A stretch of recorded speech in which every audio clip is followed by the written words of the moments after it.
Okay, hi everyone, just a short video today. So the main thing is doing the Dr. Frost task. So if you're feeling pretty confident with rearranging line equations already, you can just go and do that without watching the video. I am going to go through a couple of examples though, because I think it's useful if you're a bit unsure to have a look at these couple. So basically what we're looking at today is working out the gradient and the y-intercept of a line when you're given it in a different form to just y equals mx plus c. So we did do this earlier on, but I think the examples there were a little bit easier. So if you want to go through this one, then I'll be going through it now. So we've got 3y plus 4x equals 10. With this one, it's not in the form y equals mx plus c, so we need to rearrange it to get in that form. So the first thing we notice, y and x are on the same side. That's not the case in y equals mx plus c, so we need to move the x to the other side. So we're going to subtract x. Subtract 4x from both sides. So now we've got 3y equals minus 4x plus 10. So on the right we can see it's looking a bit more like mx plus c, but we can see on the left we still have 3y. So to get rid of that we need to divide both sides by 3.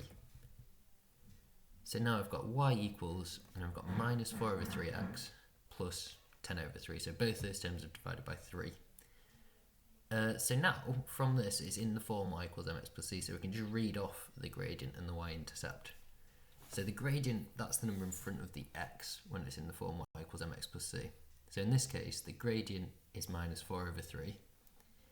And the y-intercept, that's just the constant at the end. So in this case, 10 over 3. So at the start, a really common mistake with this sort of question is just reading off the values from the start. So thinking, right, we've got a 4 in front of the x, that means the gradient's 4. 10 is the constant, so the y-intercept is 10. It's not the case. It needs to be in the form y equals mx plus c before you can do that. So it's really important you rearrange first. Okay, so just one more example, similar idea. Again, it's not in the form y equals mx plus c. We need to get it in that form. So again, y and x are on the same side, so we need to move the x to the other side. So the way we're doing that is we add 2x to both sides.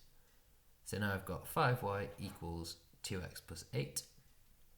And now what we need to do, we're trying to get just y, not 5y. So we need to divide both sides by 5. So we end up with y equals, and then 2/5 x plus 8/5. So again, it's now in its final form, it's now in y equals mx plus c.